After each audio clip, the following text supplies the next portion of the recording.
नोकरीची संधी, 15 ते 20 हजार रुपये महिना कमावण्याची संधी.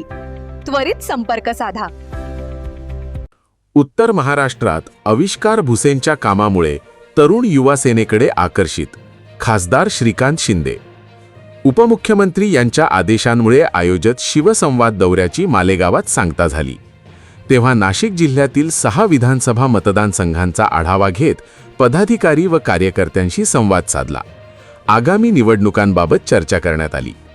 यावेळी युवा सेनेचे काम चांगले असल्याचे सांगत त्यांनी दादा भुसे यांचे सुपुत्र आविष्कार भुसे यांच्या कामाचे कौतुक केले आणि मालेगावसह उत्तर महाराष्ट्रात आविष्कार भुसेंमुळे त्यांच्या कामामुळे तरुण युवा सेनेकडे आकर्षित होत असल्याचे देखील सांगितले. युवासेना तरुणांना आकर्षित करण्यासाठीच आहे आणि इकडची जबाबदारी जी आहे ती आविष्कार भुसे यांनी घेतलेली आहे. चांगलं काम आविष्कार युवा सेनेचं या पूर्ण भागामध्ये करतायत आणि त्यांच्याकडून पक्षाला देखील तीच अपेक्षा आहे की पक्ष ज्या प्रकारे वाढतोय, माननीय उपमुख्यमंत्री मुख्य नेते शिंदेसाहेबांच्या नेतृत्वाखाली ज्या प्रकारे शिंदेसाहेब काम करतात, ज्या प्रकारे जे आहे दादा भुसे साहेब काम करतात, तशाच प्रकारे युवा सेनेने देखील पायाला भिंगरी लावून जे आहे ते काम केलं पाहिजे. युवकांना काय हवं आहे, काय त्यांचे प्रश्न आहेत हे जाणून घेतले पाहिजे.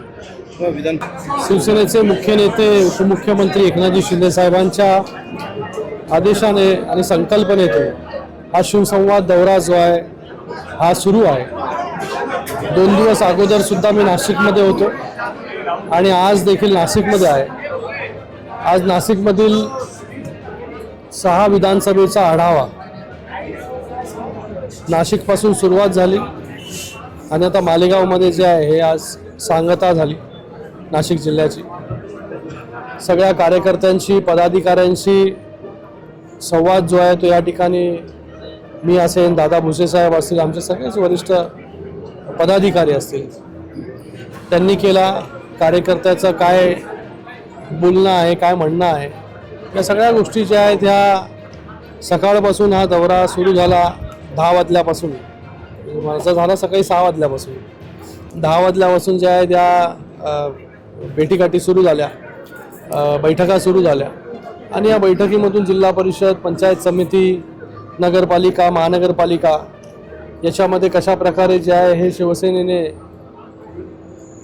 लढा दिला, परफॉर्मन्स केलं, या सगळ्या गोष्टींवरती जे आहे तो उहापोह झाला, चर्चा झाली आणि भविष्यामध्ये आता जिल्हा परिषद, पंचायत समिती ताकदीने कशा शिवसेना लढेल, शिवसेना कशा प्रकारे तळागाळामध्ये काम करते, कुठे कार्यकर्त्याला त्रास आहे, कुठे कार्यकर्त्याला काय हवं आहे, त्याच्या गावामध्ये काय हवं आहे, त्याच्या त्या जिल्हा परिषद गट, पंचायत समिती गण याच्यामध्ये काय हवं आहे, हे सगळ्या गोष्टी ज्या आहेत त्या जाणून घेतल्या. SIRचं काम जे आहे ते सुरू आहे. 30 जूनपासून घर टू घर भेटी जे आहेत ते सुरू होणार आहेत. BLNच्या नेमणुका झाल्यात की नाही, या सगळ्या गोष्टींची चर्चा जी आहे ती या बैठकीमध्ये झाली.